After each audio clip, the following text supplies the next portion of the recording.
തദ്ദേശ തെരഞ്ഞെടുപ്പ് പ്രചാരണം ആദ്യഘട്ടം പിന്നിടുമ്പോഴും മുന്നണികളിലെ രാഷ്ട്രീയ പ്രതിസന്ധി അവസാനിക്കുന്നില്ല.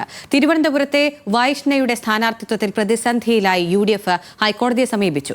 മലപ്പുറത്ത് ലീഗ് കോൺഗ്രസ് തർക്കം കെടാതെ തുടരുന്നു. പാലക്കാട് മണ്ണാർക്കാടിൽ PK ശശിയുടെ പരസ്യ പ്രതികരണത്തിന് പിന്നാലെ CPIM-ലെ അസംതൃപ്തർ മത്സര രംഗത്ത്. മണ്ണാർക്കാട് നഗരസഭയിലെ 10 വാർഡുകളിലേക്ക് ജനകീയ മതേതര മുന്നണി സ്ഥാനാർത്ഥികളെ പ്രഖ്യാപിക്കും. അതിനിടെ തെരഞ്ഞെടുപ്പിൽ 3 ടേം വ്യവസ്ഥ നിർബന്ധമാക്കിയതായി മുസ്ലിം ലീഗ് സംസ്ഥാന ജനറൽ സെക്രട്ടറി PMA സലാം അറിയിച്ചു.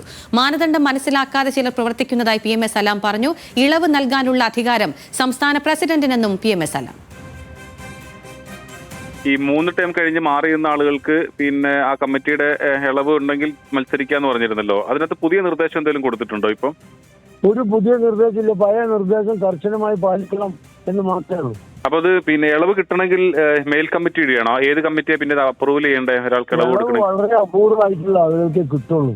അതിനുള്ള കണ്ടീഷൻസ് ഒക്കെ വളരെ സ്ട്രിക്റ്റ് ആണ്. അപ്പൊ ഏത് ഘടക ഇളവ് കൊടുക്കേണ്ടത്? സംസ്ഥാനമാണോ അതോ ജില്ലാ നേതൃത്വമാണോ? പ്രസിഡന്റാണ് ഇളവ് കൊടുക്കേണ്ടത്.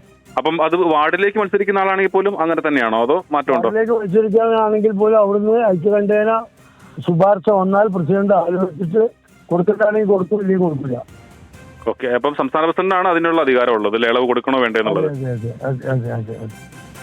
അജിത് ബാബുവും പ്രസാദ് ഉടുമ്പശ്ശേരിയുമാണ് ഉള്ളത്. ആദ്യം അജിത്തിലേക്കാണ്. അജിത്ത്, പാലക്കാട് CPIM-ൽ പ്രശ്നമുണ്ട്, അസംതൃപ്തർ മത്സരരംഗത്തേക്ക് എത്തുന്നുവെന്ന വാർത്ത വരുന്നു. വിവരങ്ങൾ.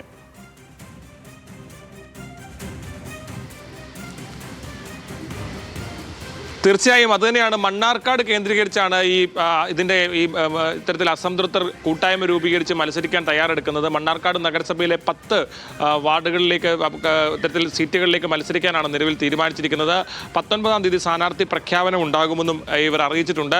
ഇതിൽ നിരവധിയായിട്ടുള്ള വിഭാഗത്തിൽപ്പെട്ട ആളുകളുണ്ട്. ഒന്ന്, സീറ്റ് ലഭിക്കാത്ത ആളുകൾ, നേരത്തെ തന്നെ പാർട്ടിയുടെ ഔദ്യോഗിക നേതൃത്വമായി ഉടക്കി നിന്നവർ, അതുപോലെ തന്നെ PK ശശിയെ അനുകൂലിക്കുന്ന വിഭാഗം, അങ്ങനെ നിരവധിയായിട്ടുള്ള ആളുകൾ ചേർന്നാണ് ഈ കൂട്ടായ്മ രൂപീകരിച്ച് മത്സരിക്കാൻ തീരുമാനിച്ചിരിക്കുന്നത്. അതിൽ എടുത്തു പറയേണ്ടത് പക്ഷേ എത്രത്തോളം സ്വാധീനം ഈ കൂട്ടായ്മയ്ക്കുണ്ട് എന്നുള്ള കാര്യത്തിലാണ് കൃത്യത ഇനി വരാനുള്ളത്.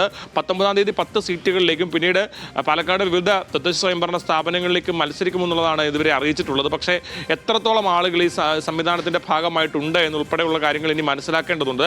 എന്നാൽ CPM-ന്റെ നേതൃത്വം പറയുന്നത് ഏതെങ്കിലും തരത്തിലുള്ള പാർട്ടി അംഗങ്ങൾ ഉൾപ്പെടെ ഉണ്ടോ എന്നുള്ള കാര്യം ഇതുവരെ തങ്ങൾക്ക് അത്തരത്തിലുള്ള വിവരങ്ങളൊന്നും ലഭിച്ചിട്ടില്ല. അത്തരത്തിലുണ്ടെങ്കിൽ ആ കാര്യങ്ങൾ പരിശോധിക്കും. നിലവിൽ കൂടുതൽ കാര്യങ്ങൾ അറിയില്ല എന്നുള്ളതാണ് വ്യക്തമാക്കുന്നത്. അത് തന്നെയാണ് അതിൽ പ്രധാനപ്പെട്ടത്.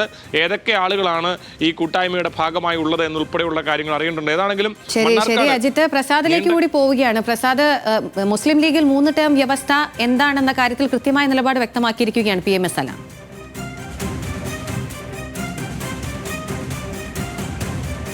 ഇതിൽ നേരത്തെ തന്നെ ഒരു മുസ്ലിം ലീഗിൻ്റെ ഒരു സർക്കുലർ ഉണ്ടായിരുന്നു. കഴിഞ്ഞ തവണ 3 ടേം കഴിഞ്ഞ ആളുകൾ മത്സരത്തിൽ നിന്ന് മാറി നിന്നിരുന്നു. പക്ഷേ അവർക്ക് വീണ്ടും 4ാമത് മത്സരിക്കണമെങ്കിൽ പ്രസാദിലേക്ക് വരാം. ഇപ്പോൾ വന്ന ഒരു പ്രധാനപ്പെട്ട വാർത്തയിലേക്ക്.